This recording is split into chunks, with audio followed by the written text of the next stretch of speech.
Fundamental analysis. Fundamental analysis को समझने के लिए सबसे पहले हम फंडामेंटल को हटा देते हैं और बस एनालिसिस को समझते हैं। अब देखो, एनालिसिस तो हम लोग अक्सर अपनी डेली लाइफ में करते रहते हैं, चाहे वो खाने पीने की चीज हो, चाहे वो कोई और ही चीज क्यों ना हो। अब जैसे खाने पीने की चीज में हम डिसाइड करते हैं ना कि यार इस दुकान के समोसे यहाँ की सभी दुकानों से सबसे बेस्ट है, या फिर जब हम कपड़े लेने जाते हैं तो डिसाइड करते हैं ना कि यार ब्लू जीन्स के साथ व्हाइट टी शर्ट अच्छी लगेगी या ब्लैक टी शर्ट अच्छी लगेगी। या फिर हमें मोबाइल लेना होता है तो हम डिसाइड करते हैं ना कि यार 10,000 में इस वाले ब्रांड का मोबाइल सबसे बेस्ट है, क्योंकि इसमें फास्ट चार्जिंग भी है और इसका कैमरा भी काफी अच्छा है। तो ऐसे छोटे मोटे एनालिसिस तो हम लोग डेली अपनी लाइफ में करते ही हैं। और अगर हम ऐसे सेम एनालिसिस शेयर्स पर करने लग जाए कि यार ये वाला शेयर उस शेयर से अच्छा है तो क्यों है, तो उसे स्टॉक एनालिसिस कहते हैं। बेसिकली अगर हमें ये जानना है कि हमें कौन सा शेयर खरीदना चाहिए और क्यों खरीदना चाहिए, तो इस सवाल का जवाब हमें मिलता है फंडामेंटल एनालिसिस से। अब देखो, फंडामेंटल एनालिसिस में तो वैसे बहुत सारी चीजें होती हैं, जैसे बैलेंस शीट चेक करना, P&L चेक करना, बाकी रेशियोज चेक करना, और इन्हीं चीजों का अगर हम एनालिसिस करने लग जाए तो उनको बोलते हैं फंडामेंटल एनालिसिस। आप इन्वेस्टमेंट करने के लिए जो भी ऐप यूज करते हैं उसमें आप किसी भी शेयर के नीचे ये छोटा सा पोर्शन देखते हैं ना, इनमें जो ये रेशियोज दी हुई हैं, इनमें जो ये पॉइंट्स दिए हुए हैं, अगर हम इन्हीं को एनालाइज करने लग जाएं तो उसी को बोलते हैं फंडामेंटल एनालिसिस। अब ऐसा नहीं है कि देखो फंडामेंटल एनालिसिस सिर्फ वही कर सकता है जो पढ़ा लिखा हो। फंडामेंटल एनालिसिस करने के लिए बस आपको इसका कॉन्सेप्ट क्लियर होना चाहिए, आपको ये पता होना चाहिए कि हमें किस चीज को देखना है। अब देखो, फंडामेंटल एनालिसिस में जैसे यहाँ पे पी रेशियो दे रखा है, हमें बस ये जानना है कि कौन सा पी रेशियो बेस्ट होता है। अगर आपको ये पता चल गया तो आप जैसे ही किसी भी शेयर का वो पी रेशियो देखोगे, आप फटाक से उस कंपनी के शेयर को चूज कर सकते हो। तो इस वीडियो में आपको कंपनी के इन सभी फंडामेंटल्स के एनालिसिस करना तो सिखाऊंगा ही, लेकिन उससे पहले मैं आपको बता दूं कि इस वीडियो में आपको एक चेकलिस्ट बनाना भी सिखाऊंगा, जिसे बनाकर आप किसी भी शेयर्स के फंडामेंटल को एनालाइज करते वक्त इसमें टिक लगा सकते हो। और इस चेकलिस्ट से आपको ये जानने में मदद मिलेगी कि कौन सा शेयर आपको खरीदना चाहिए और कौन सा नहीं खरीदना चाहिए। और लास्ट में मैं आपको बहुत ही ज्यादा इंपॉर्टेंट पॉइंट्स भी बताऊंगा, जिन्हें जानने के बाद आप आसानी से बिल्कुल सही शेयर चूज कर सकते हो। आपको फ्यूचर में प्रॉफिट होने के चांसेस बहुत ज्यादा बढ़ जाएंगे। अब देखो, फंडामेंटल एनालिसिस करने का मेन मकसद होता है कि हम ज्यादा से ज्यादा प्रॉफिट कमा सके। अब प्रॉफिट कैसे कमाएंगे? जब हम शेयर को सस्ते में खरीदेंगे और उसे महंगे में बेचेंगे, तब हम प्रॉफिट कमाएंगे। अब हमें ये कैसे पता चलेगा कि कोई शेयर सस्ता मिल रहा है या महंगा मिल रहा है? तो देखो, यहाँ पर काम आती है इंट्रिंसिक वैल्यू। अब देखो, इंट्रिंसिक वैल्यू को मैं बहुत ही ज्यादा कॉम्प्लिकेटेड नहीं करने वाला, क्योंकि मैं खुद जानता हूँ कि एक नए इन्वेस्टर को ऐसे नए नए शब्द सुन के बहुत ही परेशानी आती है उन्हें समझने में। अब देखो, जब भी हम कोई चीज खरीदते हैं तो सबसे पहले हम ये देखते हैं कि हमने जो चीज खरीदी उसके बदले में हमें वो वैल्यू मिली भी है या नहीं मिली। जैसे मान लो आप एक रेस्टोरेंट में समोसे खाने गए और वहाँ पे आपको 25 रुपए का एक समोसा मिला, वहीं आपने एक बार लोकल हलवाई वाले के पास से सिर्फ 10 रुपए में समोसे खरीदे और वो समोसे इतने बढ़िया थे कि आपको लगा कि यार अगर वो समोसे के बदले 20 रुपए भी नहीं लेता ना, तब भी उसकी वैल्यू ज्यादा होती। अब यहाँ पर देखो, आपने उसके प्राइस के बदले उसकी वैल्यू को कंपेयर किया और उसे एक फेयर वैल्यू दी। ऐसे ही एक रियल एस्टेट का एग्जांपल है। मान लो 2 प्रॉपर्टीज हैं और दोनों का प्राइस 1-1 करोड़ रुपए है, लेकिन जो पहली वाली प्रॉपर्टी है उसकी लोकेशन ऐसी जगह पर है जहाँ पर पास में स्कूल है, हॉस्पिटल है, मेट्रो स्टेशन है, पार्क है। लेकिन जो दूसरी प्रॉपर्टी है उसके पास में ना ही अच्छा स्कूल है, ना ही मेट्रो स्टेशन है, हालांकि वहाँ पे एक मॉल है। अब यहाँ पर अगर हम वैल्यू को कंपेयर करें तो पहली वाली प्रॉपर्टी के पास ज्यादा वैल्यू मिल रही थी, उसके प्राइस के हिसाब से उसकी जो वैल्यू है वो मैच कर रही है। लेकिन जो दूसरी प्रॉपर्टी है उसका प्राइस भी 1 करोड़ है, लेकिन उसकी जो वैल्यू है वो उसके प्राइस के हिसाब से काफी कम है। ऐसे ही बिल्कुल शेयर्स के साथ भी होता है। मान लो 2 शेयर्स हैं और दोनों की जो फेयर वैल्यू है वो 100 रुपए है, और जो पहले वाला शेयर है वो 100 रुपए का ही मिल रहा है, लेकिन जो दूसरा वाला शेयर है वो 150 रुपए का मिल रहा है, क्योंकि मार्केट उसको ज्यादा भाव दे रही है। हालांकि दोनों की फेयर वैल्यू 100 रुपए है, लेकिन जो दूसरा शेयर है वो ओवर वैल्यूड है, उसका भाव काफी ज्यादा है। तो ऐसे सिचुएशन में आप कौन सा शेयर खरीदोगे? एक ओवर वैल्यूड शेयर खरीदोगे या एक शेयर जो अपनी फेयर वैल्यू पे है? ऑब्वियसली जो शेयर अपनी फेयर वैल्यू पे है आप वही शेयर खरीदोगे। तो इंट्रिंसिक वैल्यू यही जानने में हेल्प करती है कि कौन सा शेयर फेयर वैल्यू पे है और कौन सा शेयर ओवर वैल्यूड पे है। इंट्रिंसिक वैल्यू हमें ये बताने में हेल्प करती है कि कौन सा शेयर हमें सस्ते दाम पे मिल रहा है, कौन सा महंगे दाम पर मिल रहा है। अब ये इंट्रिंसिक वैल्यू चेक कैसे करते हैं, सवाल ये उठता है। तो देखो, इंट्रिंसिक वैल्यू चेक करना बहुत ही आसान है। आप किसी भी शेयर की वैल्यू एक क्लिक में चेक कर सकते हो। मैं आपको वीडियो के लास्ट में बताऊंगा कि इंट्रिंसिक वैल्यू कैसे चेक करते हैं, बिल्कुल आसान है। लेकिन उससे पहले हम बाकी जरूरी चीजों को भी जान लेते हैं। अब देखो, फंडामेंटल एनालिसिस में जो दूसरी चीज आती है वो होती है मार्केट कैप। अब मार्केट कैप का मतलब क्या होता है? अब देखो, सबसे सरल भाषा में बताऊं तो यहाँ पे देखो, मार्केट कैप जो लिखा हुआ है ना, इसका मतलब ये है कि अगर आपको ये पूरी कंपनी खरीदनी है तो आपको कितने रुपए देने होंगे। यहाँ पे जैसे मैं SBI का आपको दिखाता हूँ, तो अगर आपको SBI बैंक खरीदना है तो आपको उसके लिए लगभग 5,32,532 करोड़ रुपए देने पड़ेंगे। तो ये मार्केट कैप हमें यही जानने में हेल्प करता है कि कंपनी कितनी बड़ी है, क्योंकि कंपनी के साइज से हमें बहुत सी चीजें पता चलती हैं। जैसे अगर कंपनी बड़ी है, वो कंपनी पहले से ही वेल एस्टेब्लिश्ड है, तो इसका मतलब उसमें रिस्क कम होगा। लेकिन अगर एक कंपनी छोटी है, अभी ग्रो कर रही है, तो उसमें रिस्क ज्यादा इन्वॉल्व होगा। इसके बाद आता है पी रेशो। अब पी रेशो को समझने से पहले हमें EPS समझना होगा, अर्निंग पर शेयर समझना होगा। अर्निंग पर शेयर का मतलब होता है कि एक शेयर पर कंपनी को कितनी कमाई हुई है। इसे निकालने के लिए क्या करते हैं, कंपनी की जितनी भी कमाई हुई है उसे डिवाइड कर देते हैं कंपनी के जितने भी नंबर ऑफ शेयर्स हैं।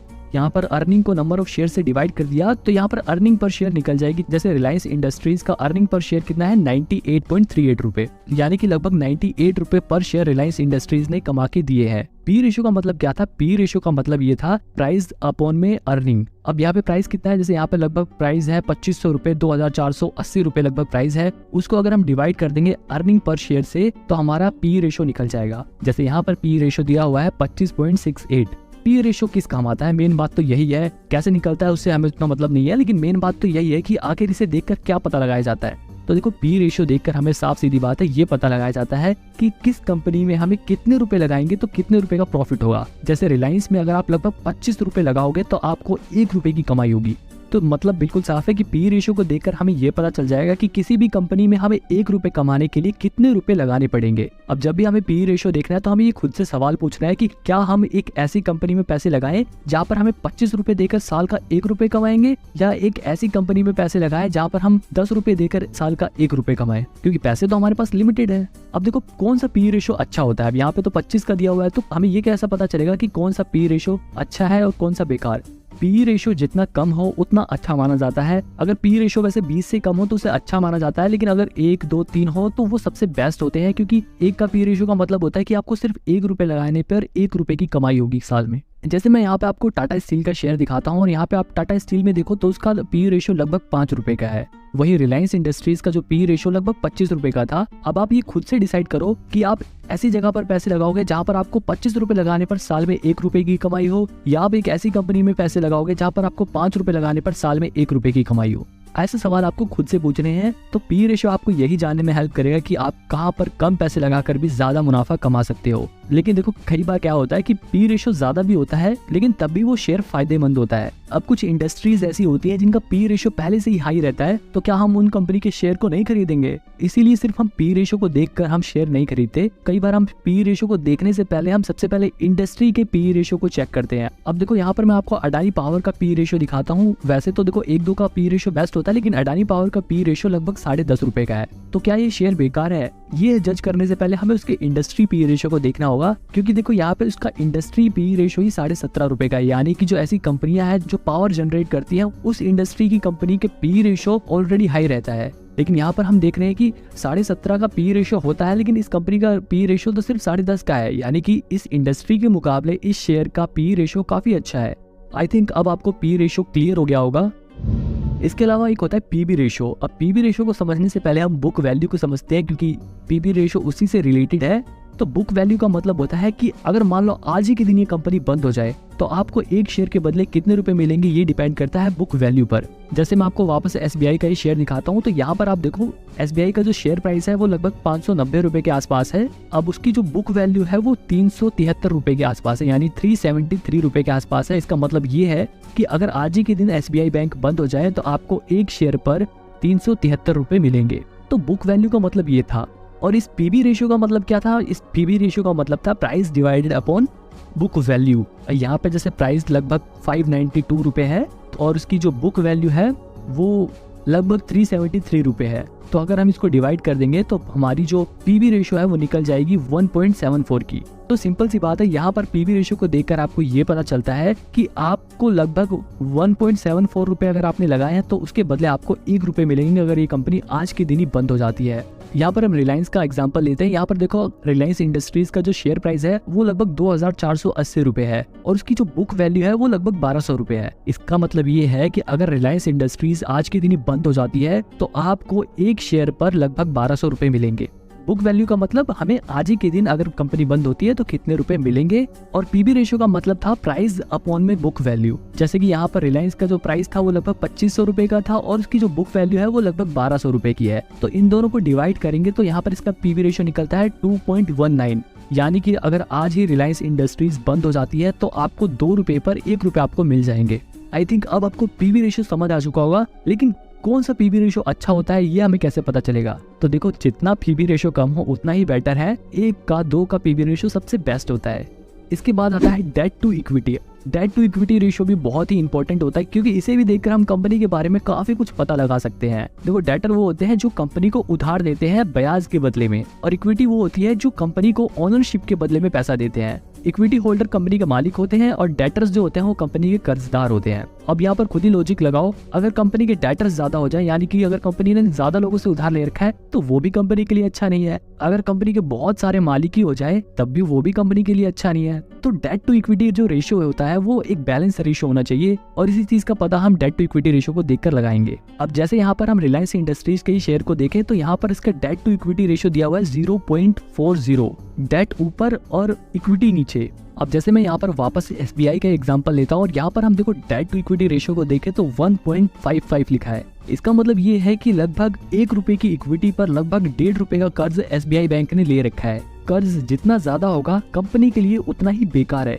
क्योंकि अगर कर्ज ज्यादा होगा तो कंपनी को ज्यादा ब्याज चुकाना पड़ेगा, ज्यादा इंटरेस्ट देना पड़ेगा, जो कंपनी की ओवरऑल ग्रोथ में परेशानी का कारण बन सकती है। तो कौन सा debt to equity ratio best होता है? अब देखो, सिंपल सी बात है, जितना डेट टू इक्विटी रेशियो कम हो उतना बेस्ट है। जैसे यहाँ पर रिलायंस इंडस्ट्रीज का अगर आप डेट टू इक्विटी रेशियो देखो तो यहाँ पर उसका डेट टू इक्विटी रेशियो सिर्फ 0.40 का है, मतलब कि कंपनी के पास 1 रुपए की इक्विटी पर सिर्फ 0.40 का कर्जा ले रखा है। इससे ये भी पता चलता है कि कंपनी फ्यूचर में और कर्जा भी ले सकती है। अब मतलब साफ है कि जितना डेट टू इक्विटी रेशियो कम हो उतना बेटर है। लेकिन कई बार क्या होता है कि डेट टू इक्विटी रेशियो अगर ज्यादा हो तो उसे भी अच्छा साइन माना जाता है। कई बार इन्वेस्टर्स को ऐसा भी लगता है कि कंपनी का अगर डेट टू इक्विटी रेशियो ज्यादा है तो कंपनी में कुछ तो दम होगा, तभी तो डेटर्स ने पैसा दिया है। कई बार ज्यादा डेट टू इक्विटी रेशियो को भी लोग पॉजिटिव साइन की तरह देखते हैं। लेकिन सिंपल सी बात है, हम जैसे आम और छोटे इन्वेस्टर को ज्यादा दिमाग नहीं लगाना, हमें सिर्फ ये देखना है कि डेट टू इक्विटी रेशियो कम है तो बेस्ट है। अब देखो, इसके अलावा एक और इम्पोर्टेंट चीज होती है डिविडेंड। अब जैसे यहाँ पर आपने देखा होगा डिविडेंड यील्ड नाम से एक परसेंटेज दी है 0.32 की। अब डिविडेंड यील्ड का मतलब क्या होता है? कंपनी ने कितना डिविडेंड दिया है, यानी कि कंपनी ने अपने जो शेयर होल्डर्स हैं उनको अपने प्रॉफिट का कितना हिस्सा दिया है। डिविडेंड देखकर हम ये पता लगा सकते हैं कि कंपनी का फंडामेंटल कैसा है। अगर कंपनी डिविडेंड ज्यादा पे कर रही है तो इसका मतलब सीधी सी बात है कंपनी प्रॉफिट ज्यादा अर्न कर रही है, इसलिए वो ज्यादा डिविडेंड लोगों में बांट रही है। लेकिन कई बार ऐसा होता है कि कंपनी ज्यादा प्रॉफिट तो अर्न करती है लेकिन फिर भी उसका जो डिविडेंड यील्ड होता है वो कम होता है, क्योंकि कई बार कंपनियां क्या करती है, अपना जो पैसा होता है, जो प्रॉफिट होता है, उसे बचाती हैं अपने कंपनी की ग्रोथ के लिए, कंपनी को बड़ा करने के लिए, कंपनी के एक्सपेंशन के लिए। तो इसलिए वो अपना डिविडेंड कम बांटती हैं। इसीलिए डिविडेंड उतना मैटर नहीं करता। लेकिन हाँ, अगर डिविडेंड ज्यादा है तब तो बल्ले बल्ले, लेकिन अगर कम भी है तब भी कोई प्रॉब्लम वाली बात नहीं है। अब देखो, कुछ शेयर ऐसे भी होते हैं जो ज्यादा डिविडेंड पे करते हैं। जैसे कि अगर हम टाटा स्टील का एग्जांपल ले तो इसने पिछले साल लगभग एक शेयर पर 51 रुपए का डिविडेंड दिया था। अब देखो, इस शेयर का प्राइस ही लगभग 100 रुपए के आसपास था, उसने 51 रुपए का डिविडेंड दिया था। अब देखो, यहाँ पर आप सोच रहे हो कि यार इस कंपनी ने इतना ज्यादा डिविडेंड कैसे दिया? अब देखो, ऐसी जो कंपनियां होती हैं, टाटा स्टील जैसी जो कंपनियां होती हैं, इंडियन ऑयल जैसी कंपनियां जो होती हैं, वो पहले से ही एक्सपेंड हो चुकी हैं। अब उनको और एक्सपेंशन की जरूरत नहीं है और बड़ा करने की जरूरत नहीं है अपनी कंपनी को, इसलिए अब वो अपने प्रॉफिट को डिस्ट्रीब्यूट करना ही बेहतर समझती हैं। हालांकि उन्होंने अपने एक्सपेंस के लिए, अपने ग्रोथ के लिए प्रॉपर अमाउंट बचा के रखा होगा। ऐसा नहीं है कि उन्होंने सारा पैसा लुटा ही दिया, उन्होंने अपने पास कुछ पैसा जरूर बचा के रखा होगा। तो ये कुछ रेशियोज थी। इसके अलावा आप डोमेस्टिक इंस्टीट्यूशन और फॉरेन इंस्टीट्यूशनल इन्वेस्टर्स को देखकर भी कंपनी के शेयर्स के बारे में काफी कुछ पता लगा सकते हो। जैसे कि अगर किसी भी कंपनी के शेयर होल्डिंग पैटर्न में डोमेस्टिक इंस्टीट्यूशंस का या फिर फॉरेन इन्वेस्टर्स का शेयर होल्डिंग परसेंटेज ज्यादा है, तो यहाँ पर आप ये अंदाजा लगा सकते हो कि शायद वो कंपनी फ्यूचर में ग्रो करेगी, या उस कंपनी में दम है तभी उस कंपनी में फॉरेन इन्वेस्टर्स और डोमेस्टिक इंस्टीट्यूशंस इन्वेस्ट कर रहे हैं। क्योंकि जो ये डोमेस्टिक इंस्टीट्यूशंस होते हैं या फॉरेन इन्वेस्टर्स होते हैं वो प्रोफेशनल लोग होते हैं, वो प्रोफेशनल इंस्टीट्यूशन होते हैं जिनका काम ही इन्वेस्टमेंट करने का है। तो वो लोग इस काम में एक्सपर्ट होते हैं और वो लोग कंपनी को बहुत डीपली रिसर्च करने के बाद किसी भी कंपनी में पैसे लगाते हैं। तो किसी भी कंपनी में अगर डोमेस्टिक इंस्टीट्यूशन या फिर फॉरेन इन्वेस्टर की शेयर होल्डिंग परसेंटेज ज्यादा है तो उस कंपनी के शेयर प्राइसेस फ्यूचर में बढ़ने के चांसेस ज्यादा होते हैं। इसके अलावा एक होता है प्रमोटर्स प्लेजिंग। अब यहाँ पर ये सोचो कि किसी भी कंपनी के बारे में सबसे अच्छा कौन जानता होगा, वो आदमी जिसने उस कंपनी को खोला हो, है ना। तो अब ये सोचो कि अगर उसी आदमी के शेयर उस कंपनी में कम है तो उसका मतलब क्या है। तो अगर उस आदमी के शेयर उस कंपनी में ज्यादा है तो इसका मतलब ये है कि उसे अपनी कंपनी के ऊपर भरोसा है कि उसकी कंपनी फ्यूचर में अच्छा करेगी। लेकिन जिसने कंपनी खोली है, अगर उसी आदमी को अपनी कंपनी में भरोसा नहीं है और उसी के शेयर उस कंपनी में कम है, यानी कि उसकी प्लेजिंग बढ़े, तो ये एक बेकार साइन है। क्योंकि जब उसी आदमी को अपनी कंपनी पर भरोसा नहीं है तो किसी बाहर के इन्वेस्टर को क्या ही भरोसा होगा उस कंपनी पर। इसके अलावा अगर किसी भी कंपनी के प्रमोटर्स की प्लेजिंग कम है तो इसका मतलब ये भी हो सकता है कि शायद उस कंपनी के जो प्रमोटर्स हैं जिन्होंने उस कंपनी को खोला है, उन्हें ऐसा लग रहा है कि शायद उनकी कंपनी फ्यूचर में ग्रो करेगी, इसलिए उनकी प्लेजिंग कम है। तो इन्हीं चीजों को समझने के लिए प्रमोटर्स प्लेजिंग को देखा जाता है। अब देखो, इसके अलावा एक और बहुत ही जरूरी चीज होती है कंपनी की बैलेंस शीट को चेक करना। लेकिन अब देखो, आप में से बहुत सारे लोग कॉमर्स बैकग्राउंड से नहीं होंगे, जिनके लिए ये समझना काफी कॉम्प्लिकेटेड हो सकता था। लेकिन मैं आपको बहुत ही आसान तरीके से बताऊंगा और सिर्फ जरूरी चीजें आपको बताऊंगा। देखो, चाहे कोई भी कंपनी हो, वो कुछ ना कुछ बेचती है, चाहे वो सर्विस हो या प्रोडक्ट हो। तो उसे बेचने से उसकी जो सेल्स होती है, यानी कि जो उससे रेवेन्यू होती है, जो उसकी कमाई होती है, उसको बोलते हैं टॉप लाइन। और एक होता है उसका प्रॉफिट, यानी कि रेवेन्यू में से अपने खर्चे वर्चे काटने के बाद जो बचता है उसे बोलते हैं प्रॉफिट। तो ये होती है बॉटम लाइन। अब देखो, हमें ये कैसे पता चलेगा कि कोई भी कंपनी अच्छा कर रही है या बेकार कर रही है। तो देखो, दो चीजें होती हैं, एक होता है असेट और एक होती है लायबिलिटी। देखो, आप कोई भी इन्वेस्टमेंट के लिए ऐप यूज करते हो, उसके अंदर अलग से बैलेंस शीट बहुत कम चांसेस है कि दिखाए। उसके अंदर आपको जो सेल्स होती है वो रेवेन्यू वाले पोर्शन में दिखता है। जैसे यहाँ आपको ग्रो ऐप के अंदर फाइनेंशियल्स के अंदर ही रेवेन्यू दिखेगी। ये रेवेन्यू ही कंपनी की सेल्स होती है और सेल करने पे जो कंपनी को पैसा मिलता है उसी को रेवेन्यू बोलते हैं, यानी कि जो कंपनी की कमाई हुई है। यहाँ पे हम रेवेन्यू को देख सकते हैं। जैसे मैंने यहाँ पर डाबर इंडिया का शेयर खोल लिया है, यहाँ पे देखो आप उसकी रेवेन्यू देख सकते हो, यानी कि उसकी जो सेल्स हुई है, जो उसकी कमाई हुई है, वो हर क्वार्टर में कितनी थी यहाँ पे दिखा रहा है। और अगर आप उसे ईयर का करके देखना चाहते हो तो यहाँ पे ईयर का भी करके देख सकते हो। यहाँ पे हर साल उसको कितनी रेवेन्यू हुई है वो दिखाया गया है। अब इस रेवेन्यू में से कंपनी अपने खर्चे को माइनस करती है, तो जो बचता है उसे बोलते हैं प्रॉफिट। तो यहाँ पे हम कंपनी के प्रॉफिट को भी देख सकते हैं। कंपनी को हर क्वार्टर में कितना प्रॉफिट हुआ, कंपनी को हर साल में कितना प्रॉफिट हुआ, हम हर चीज यहाँ पे देख सकते हैं। अब देखो, यहाँ पे ध्यान देने वाली बात यह है कि इन दोनों चीजों को देखकर हमें ये पता लगाना होता है कि कंपनी ग्रो कर रही है या नहीं कर रही। अगर कंपनी की सेल्स हर साल बढ़ रही है तो उसकी रेवेन्यू भी हर साल बढ़ेगी, और अगर कंपनी की रेवेन्यू बढ़ रही है तो कंपनी का प्रॉफिट भी उसी तरह से बढ़ेगा। लेकिन कई बार क्या होता है कि कंपनी का जो रेवेन्यू तो बढ़ती है लेकिन प्रॉफिट नहीं बढ़ता। ऐसा इसलिए होता है कि कई बार क्या होता है, जो कंपनियां होती हैं वो अपनी ग्रोथ पे पैसा लगा लेती हैं। वो अपना प्रॉफिट होता है, उस प्रॉफिट को अपनी ग्रोथ में खर्च करती हैं, अपना ब्रांड बिल्ड करने में खर्च करती हैं, अपना एडवर्टीजमेंट में खर्चा कर देती हैं। तो जिसकी वजह से उनका प्रॉफिट कम हो जाता है, लेकिन उनकी सेल्स बढ़ रही है लेकिन प्रॉफिट कम हो जाता है।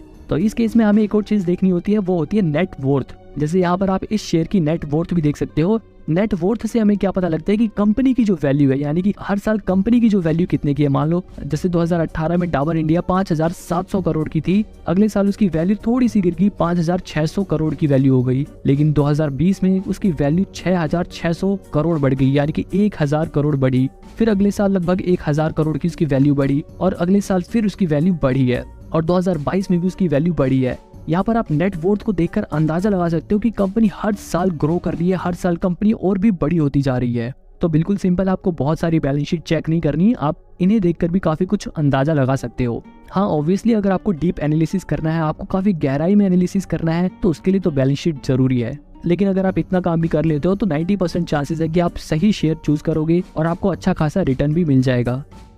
तो ये सारी वो चीज़ें थी जो आपको एनालिसिस में करना है। इसके अलावा अगर कुछ और भी चीज़ें कहें तो आप कंपटीटर्स को देख सकते हो। अगर आप किसी भी कंपनी के शेयर को चूज कर रहे हो तो उसकी जैसी और भी जो कंपनियां हैं उन शेयर को भी एक बार चेक कर सकते हो। जैसे अगर आप सीमेंट बनाने वाली कंपनी में इन्वेस्ट करना चाहते हो तो आप अंबुजा सीमेंट के साथ साथ जो दूसरी सीमेंट बनाने वाली कंपनियां हैं उनके शेयर्स को भी चेक कर सकते हो, उनको आपस में कंपेयर कर सकते हो और फिर चूज कर सकते हो कि आपको कौन सा शेयर लेना है। अब इन एनालिसिस के अलावा और भी कुछ जरूरी पॉइंट है जो मैं आपको बता देता हूँ पहले, बाद में हम अपनी चेकलिस्ट के जरिए किसी भी शेयर का एनालिसिस भी करके देखेंगे, ठीक है। तो पॉइंट नंबर 1 है always invest in profit making company. हमेशा ये कोशिश करो कि आप उस कंपनी में पैसा लगाओ जो मुनाफा कमा रही है। अगर आप कम पैसा इन्वेस्ट कर रहे हो तो ज्यादा रिस्क मत लो, लॉस मेकिंग कंपनियों में पैसा लगाने से बचो। दूसरा पॉइंट ये है कि ऐसी कंपनियों के बिजनेस में इन्वेस्ट करो जिनके बिजनेस की फ्यूचर में जरूरत है, क्योंकि अगर आप अभी उन शेयरों में इन्वेस्ट कर दोगे तो फ्यूचर में जब वो कंपनियां अपना काम चालू कर देंगी, फ्यूचर में जब उन चीजों की डिमांड होने लग जाएगी तो आपके फ्यूचर में प्रॉफिट ज्यादा होने के चांसेस बढ़ जाएंगे। हमेशा ऐसी कंपनी में इन्वेस्ट करो जिनकी फ्यूचर में डिमांड होने वाली है, जिनकी फ्यूचर में जरूरत हो।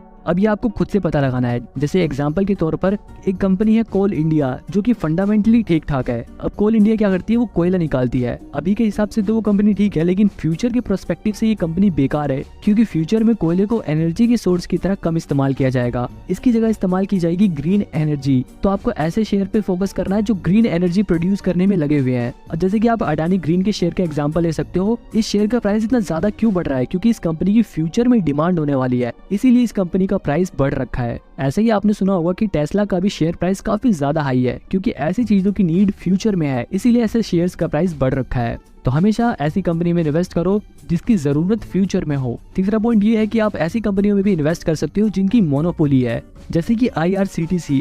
ये हमारी इंडियन रेलवे ही है। अब इंडिया में तो सिर्फ इंडियन रेलवे IRCTC ही कंट्रोल करती है। अब देखो, इंडियन रेलवे का तो इंडिया में और कोई कंपटीटर है ही नहीं, यानी कि इंडियन रेलवे की इस सेक्टर में मोनोपोली है, जो कि इन्वेस्टर्स के लिए बहुत ही अच्छी बात है।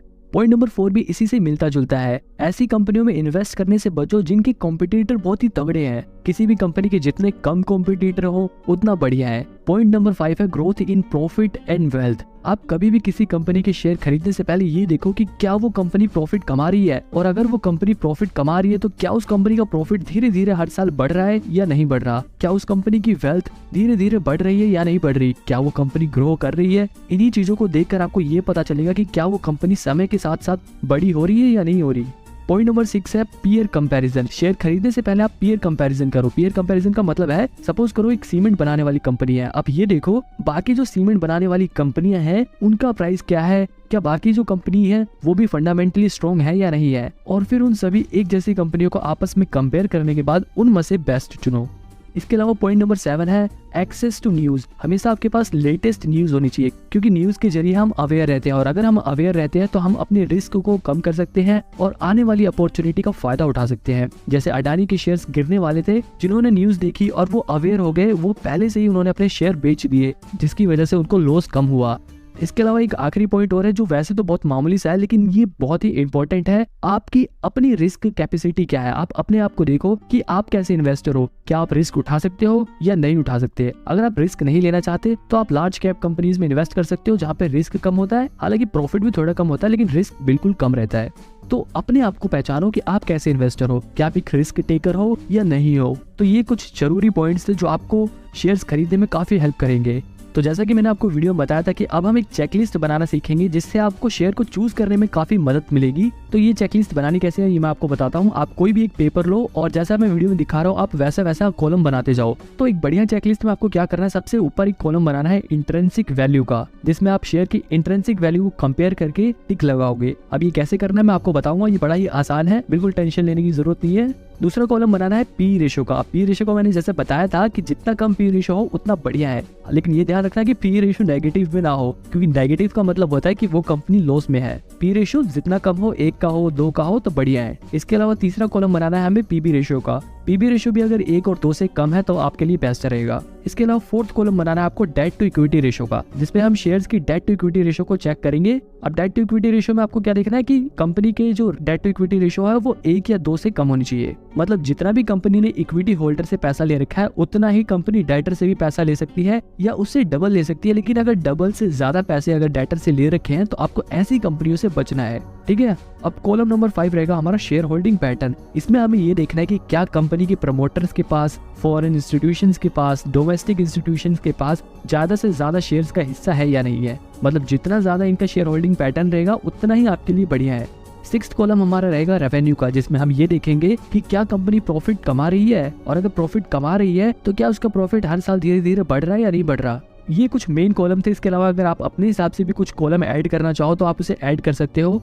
इसके अलावा आप सबसे नीचे एक पर्सनल व्यू का कॉलम बना सकते हो, जिसमें आप ये लिख सकते हो कि आप उस कंपनी के शेयर के बारे में क्या फील करते हो, आपका क्या मानना है, आपकी क्या गट फीलिंग है कि क्या वो कंपनी फ्यूचर में अच्छा करेगी या नहीं करेगी। आप इस कॉलम में अपनी राय दे सकते हो। तो इस तरह से आप अपनी चेकलिस्ट बना सकते हो। ये चेकलिस्ट मैंने अपने पर्सनल एक्सपीरियंस से आपको बनानी सिखाई है, ताकि आपको शेयर चूज करने में आसानी हो। ये कोई कंपलसरी नहीं है। आप जब धीरे धीरे फंडामेंटल एनालिसिस में प्रो हो जाओगे तो आपको ऐसी चेकलिस्ट बनाने की जरूरत भी नहीं है। आप अपने दिमाग में इन चीजों को देखकर शेयर को चूज करना सीख जाओगे। ये मैं सिर्फ आपको एक आइडिया देने के लिए दिखा रहा हूँ ताकि आपको शेयर चूज करना आ जाए। अब चलो हम लाइव किसी शेयर को अपनी चेकलिस्ट में एनालाइज करना सीखते हैं। तो अब मैं आपको एक शेयर का लाइव फंडामेंटल एनालिसिस करके दिखाऊंगा अपनी चेकलिस्ट के जरिए।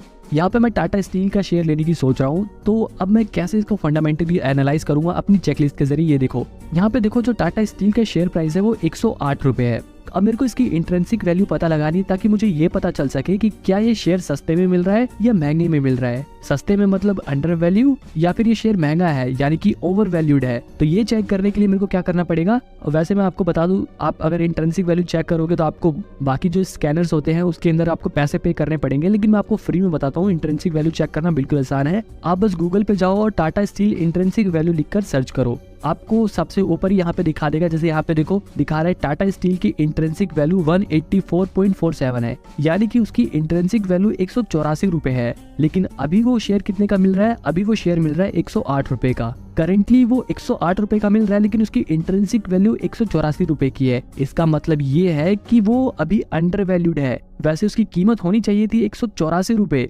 लेकिन वो अभी मिल कितने का रहा है? वो अभी 108 रुपए का मिल रहा है, यानी कि वो अंडर वैल्यूड है। उसकी जो करंट वैल्यू होनी चाहिए थी उससे उसकी वैल्यू कम है, यानी कि वो सस्ते में मिल रहा है। तो जैसा कि मैंने आपको चेकलिस्ट बनाना सिखाया था, आप उसमें इंट्रिंसिक वैल्यू में टिक लगा सकते हो, क्योंकि ये शेयर अपनी इंट्रिंसिक वैल्यू से सस्ते में मिल रहा है, तो इसे हमें फायदा है। तो यहाँ पर अब हम इस शेयर को खरीदने के बारे में सोचेंगे, क्योंकि ये शेयर सस्ते में मिल रहा है। तो यहाँ पे हमने अपनी चेकलिस्ट में भी इंट्रिंसिक वैल्यू पे टिक लगा दिया। अब हम देखेंगे पी रेशो, आखिर इस कंपनी का पी रेशो कितना है।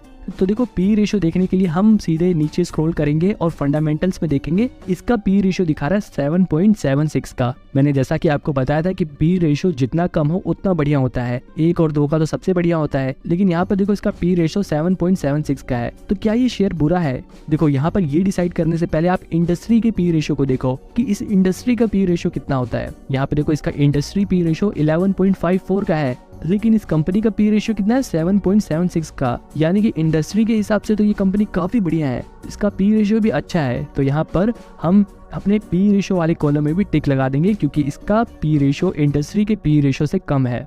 ठीक है, अगर किसी कंपनी का पी रेशियो 20 से कम होता है तो हम उस कंपनी को अच्छा ही मानते हैं। ठीक है, अब अगली चीज हमारी जो चेकलिस्ट में थी वो पीवी रेशियो थी, और पीवी रेशियो कितनी होनी चाहिए? 1 या 2 से कम ही होनी चाहिए, उससे ज्यादा नहीं होनी चाहिए। अब यहाँ पे हम टाटा स्टील का शेयर देख रहे थे, तो यहाँ पे देखो आप, उसका जो पीवी रेशियो है वो 1.14 का है। तो यहाँ पर देखो पीवी रेशियो 2 से कम का है, 1.14 का है, तो ये पीवी रेशियो काफी अच्छा है। अब देखो इसका मतलब क्या है? इसका मतलब ये है कि 1.14 रुपए अगर आप इस कंपनी में लगाते हो और ये कंपनी आज ही के दिन बंद हो जाती है, तो आपको 1.14 रुपए पे 1 रुपए आपके वापस मिल जाएंगे। तो जैसा कि मैंने आपको बताया था, पीवी रेशियो अगर 2 से कम हो तो बढ़िया होता है। ठीक है, तो अपनी चेकलिस्ट में हम इसमें भी टिक लगा देंगे। अब हमें देखना है debt to equity ratio. Debt to equity ratio भी मैंने आपको बताया था, 2 से कम होनी चाहिए, 1 की होनी चाहिए, 2 की होनी चाहिए, उससे ज्यादा नहीं होनी चाहिए। और यहाँ पे अगर हम टाटा स्टील की डेट टू इक्विटी रेशियो देखें तो इसकी 0.81 है, यानी कि 1 से भी कम है। तो ये काफी अच्छा शेयर है, क्योंकि इसने डेट कम ले रखा है, इसने उधारी कम ले रखी है, और हम अपनी चेकलिस्ट में डेट टू इक्विटी रेशियो में भी टिक लगा लेंगे।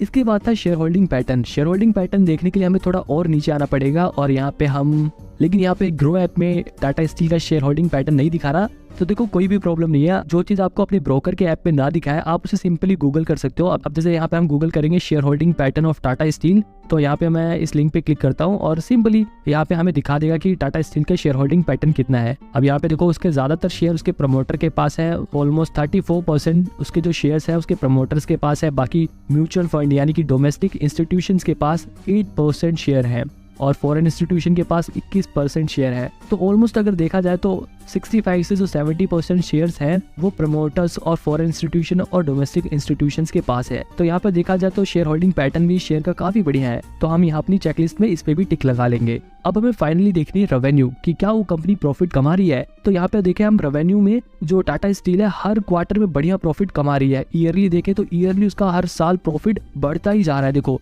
जैसा कि मैंने आपको कहा था, हमें देख रहा है कि प्रॉफिट बढ़ रहा है या नहीं बढ़ रहा। तो रेवेन्यू देखो बढ़ रहा है, हर साल बढ़ ही रहा है रेवेन्यू। यहाँ पे अगर हम प्रॉफिट पे करके देखेंगे तो प्रॉफिट भी उसका हर साल बढ़ ही रहा है। नेट वर्थ, अब हम यहाँ पे नेट वर्थ देखेंगे तो नेट वर्थ भी बढ़ रही है, यानी कि हर साल कंपनी भी बड़ी हो रही है। तो ये भी एक बहुत ही बढ़िया साइन है। तो ये शेयर हमारे इस टेस्ट में भी पास होता है। तो ओवरऑल देखा जाए तो टाटा स्टील इन सभी चेकलिस्ट के टेस्ट को पास करता है। अब फाइनली आपका पर्सनल व्यू क्या है, आपको ये कंपनी कैसी लगती है? क्या इस शेयर का प्राइस आपके लिए सुइटेबल है या नहीं है? ये सब आप यहाँ पे अपने पर्सनल व्यू में लिख सकते हो और फिर उसके बाद ये डिसाइड कर सकते हो कि आपको ये शेयर खरीदना चाहिए या नहीं खरीदना चाहिए। यहाँ पे मैं आपको ये बिल्कुल क्लियर कर देता हूँ कि ये कोई स्टॉक परचेजिंग रिकमेंडेशन नहीं है। मैं यहाँ पे आपको ये नहीं कह रहा कि आप टाटा स्टील का शेयर खरीदो। मेरा यहाँ पे मकसद सिर्फ यही था कि आपको फंडामेंटल एनालिसिस करना सिखाऊं। आप इतने कैपेबल हो जाओ कि किसी भी कंपनी के शेयर को कैसे खरीदते हैं, कैसे चूज करते हैं, कैसे ये पता लगाते हैं कि ये कंपनी का शेयर बढ़िया है या नहीं है, आपको ये पता आ जाए। आपको यही चीजें सिखाने के लिए आपसे लोग कोर्स के नाम पर